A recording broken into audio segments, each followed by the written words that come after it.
Oh, North Korea at it again, warning America of a, quote, merciless strike just one day before we in South Korea are set to begin our annual military exercises there. Pyongyang calling the drills, quote, reckless behavior, driving the situation into the uncontrollable phase of a nuclear war, they claim. Well, will the exercises further heighten and inflame the tensions, or bluntly remind Kim Jong-un of what his military forces could face? John Bolton is a former U.S. ambassador to the United Nations, Fox's contributor, senior fellow at the American Enterprise Institute, and chairman of the Gatestone Institute here in New York. So, Ambassador, is this more North Korea bluster? You know, reduce the U.S. to ashes, fire missiles near Guam, or could these joint drills, which have been held for decades, could they actually provoke a military response, do you think? No, I don't think so. I think this is part of the North Korean propaganda strategy. But it's a vital element for them to achieve their long-term goal of getting U.S. forces off the Korean peninsula and their really long-term goal of taking control of the entire peninsula. You know, people ask, why does North Korea want nuclear weapons? And one frequent answer is to defend themselves against the threat of the United States. The real reason is this would give them an enormous tool for leverage and pressure against South Korea. And so this exercise, it is defensive, as Secretary Mattis was quoted as saying a few minutes ago. But from the North's perspective, it demonstrates U.S. forces are still very much committed to the defense of South Korea, and that's what they object to. And in a way, as you just point out, does that in a sense bolster Kim Jong-un's regime? Because now, he's got the boogeyman to point to us, as a rationale to continue his nuclear program. Right. Well, that's propaganda that many people in the United States believe, that he wouldn't have developed the nuclear weapon or ballistic missile capability he has, but for the fact he feels that we have a hostile intent toward him. Instead, causality flows the other way. Who would care about North Korea if they didn't threaten South Korea and ultimately the United States and others around the world? So when you talk about the freeze for freeze, and Steve Bannon talked about that, I'll ask you in a second.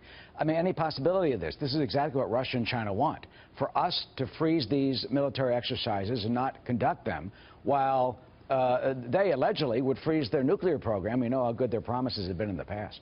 Yeah, I mean, Freddie Clay, the great scholar and arms control negotiator, once described North Korea as being possessed of boundless mendacity, and he was being kind. The fact is that now we have the Secretary of State and Secretary of Defense both saying our aim is to negotiate with North Korea, as if we haven't been doing that for the past 25 years. I think the end result will be the same. North Korea has repeatedly promised to give up its nuclear weapons program. They just never seem to get around to doing it. And this, I think, is what President Trump needs to focus on. Let's be clear, his three predecessors made a lot of mistakes.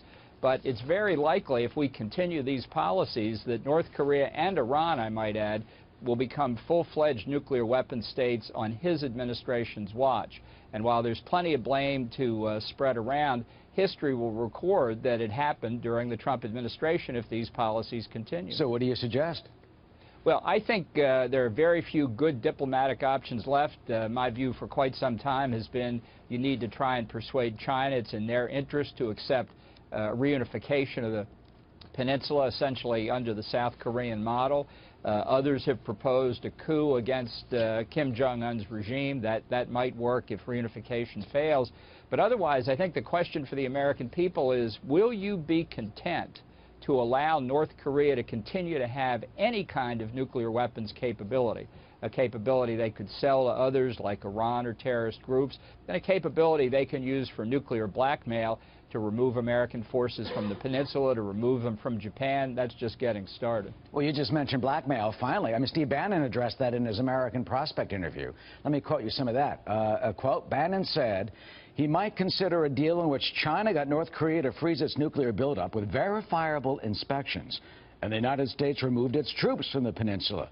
But such a deal seemed remote. Quote, there's no military solution to North Korea's nuclear threats. Forget it, said Bannon, until somebody solves the part of the equation that shows me that 10 million people in Seoul don't die in the first 30 minutes from conventional weapons. I don't know what you're talking about. There's no military solution here. They got us. So what are the chances of that withdrawal? About zero. And indeed, is there no military solution? Well, I think under this administration, the chances of withdrawal are zero. But if you don't like North Korea's behavior today, imagine what it would be like when it has 60 or 100 ICBMs, each of which has a nuclear warhead at the tip of it, which it could deliver against the United States. I understand the concern about South Koreans being put in jeopardy if there's a military option that we take. I tell you what concerns me, it's millions of dead Americans. This regime is not rational in our terms. It may be rational in its own terms, but it's a different universe that they're living in. And the circumstances that we face there with Iran, potentially with other rogue states or terrorist groups getting nuclear weapons, this is an inflection point. If we can't stop North Korea and Iran from getting nuclear weapons, I think there's no limit to it worldwide.